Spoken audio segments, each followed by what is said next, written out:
Good day, good night. That's actually what time it is where I'm at. We're at 2 Kings chapter 20, verse 6.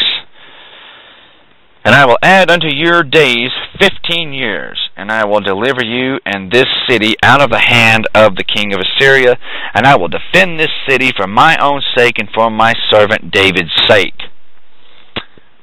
Notes.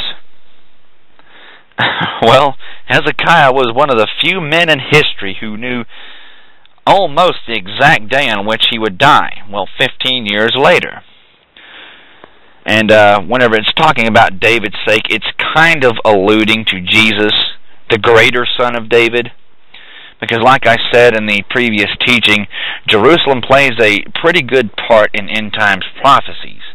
Basically, whenever the devil is attacking Israel, he's basically trying to make God a liar. Okay, he attacked Israel and sent the giants into the lands and had fallen angels come down and intermix with people trying to corrupt the seed line. Well, why did he do that?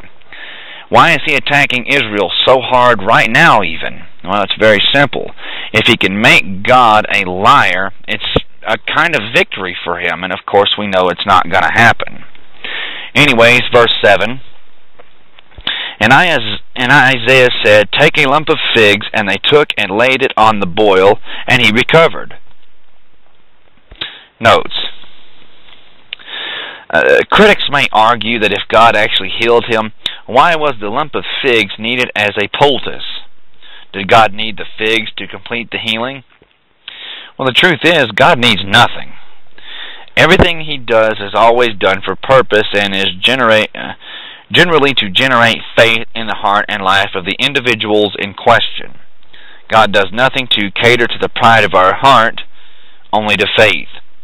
And as well, what difference does it make if God heals instantly or uses a doctor, medicine, or other means to bring about his desired effect? God's purposes and his plans are far above ours. I can tell you that from personal experience. Most of the time we can only see the desired healing. God sees spiritual growth, potential as well, and will function accordingly. He's going to do whatever he can to draw more spirituality and more knowledge of him out of a person. In other words, it might actually be a bad thing to instantly heal someone. Verse 8. And Hezekiah said unto Isaiah, What shall be the sign that the Lord will heal me, and that I shall go up into the house of the Lord the third day? Notes. Now the third day refers to the coming of the Messiah, and that he would rise from the dead on the third day. Considering that this sign had to do with the Messiah, neither the Lord nor the prophet was angry at the request of Hezekiah. Kind of interesting there. Verse 9. And Isaiah said, This sign shall you have of the Lord, that the Lord will do the thing that he has spoken. Shall the shadow go forward 10 degrees, or go back 10 degrees? And Hezekiah answered, It is a light thing for the shadow to go down 10 degrees. Notes. In other words, it's going to move forward. Nay, but let the shadow return backward 10 degrees. Notes. Now, both the going forward or backward were impossible. However, going backward was even the more impossible in the physical sense of things. Verse 11. And Isaiah the prophet cried unto the Lord, and he brought the shadow 10 degrees backward, by which it had gone down in the dial of Ahaz. Notes. Now this was a notable miracle, and it would make a long day as you would consider it. The event of this long day was known over the world of that particular time.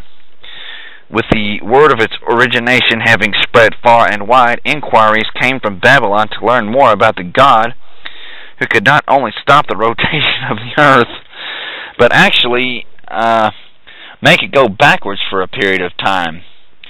Several centuries later, Greek historians informed Alexander the Great that this was one of the great wonders recorded in their scientific books, actually. Verse 12. God is truth, my friends. At the time, Berodach Baladan, the son of Baladan, king of Babylon, sent letters and a present unto Hezekiah, for he had heard that Hezekiah had been sick. Notes. Now, secular history relates that at this moment in history, the king of Babylon was seeking allies to strengthen him against the king of Assyria, and hence this was one of the reasons for his embassage to Hezekiah. At this time, Babylon was not nearly the power that Nineveh was, not even close. So the prophecy that Isaiah would shortly give concerning the coming supremacy of Babylon would certainly not seem practical at this particular time. However, as all prophecies are given by the Lord, they always come to pass exactly as stated. If you've been reading or watching the news, turn to Joel chapter 3, verse 2, about enemies invading Israel and how God's going to personally pay them back in the valley of Jehoshaphat. Verse 13. Well, the reason I say that is because you can see it happening right now. It's no surprise to me. Continuing. And Hezekiah hearkened unto him, or hearkened unto them, I should say, and showed them all the house of his precious things, the silver and the gold, and the spices, and the precious ointments, and all the house of his armor, and all that was found in his treasures. There was nothing in his house, nor in all his dominion, that Hezekiah showed them not. Notes. Although Hezekiah's object in showing the Babylonians the house of his armor and the house of his treasures was to convince these ambassadors of the power of Judah, he would have done far better to have related to them the grace and glory of Jehovah. Once again, he's human. He makes mistakes. Verse 14. Then came Isaiah the prophet unto King Hezekiah, and said unto him, What said these men? And from whence came they unto you? And Hezekiah said, They are come from a far country, even from Babylon. And he said, What have they seen in your house? And Hezekiah answered, All the things that are in my house have they seen. There is nothing among my treasures that I have not shown them. Notes. And as stated, he did not show the ambassadors from Babylon the things of God, but rather the riches of Judah. And he's going to get a slap for it. The greatest treasure of all, the God of glory. It seems he mentioned nothing at all. Verse 16. And Isaiah said unto Hezekiah, Hear the word of the Lord. Behold, the days come that all that is in your house, and that which your fathers have laid up in store unto this day, shall be carried into Babylon. Nothing shall be left, saith the Lord. Notes. This refers to the coming time when Judah would completely lose her way with God and be taken in chains to Babylon. It would be fulfilled about 125 years later, give or take. Verse 18. And of your sons who shall issue from you, which you shall beget, shall they take away, and they shall be eunuchs in the palace of the king of Babylon. Notes. The whole prophecy of verses 17 through 18 was very remarkable because at that time, Babylon was just a tiny little speck of a nation. So this sounds unthinkable. But sure enough, it rose up very, very quickly, and they took quite a few people with them. Those Babylonians didn't play around. Verse 19. Then said Hezekiah unto Isaiah, Good is the word of the Lord which you have spoken. And he said, Is it not good if peace and truth be in my days? Notes. Hezekiah accepts the rebuke, thereby acknowledging himself to have been in the wrong, and submits without remonstrance to his punishment.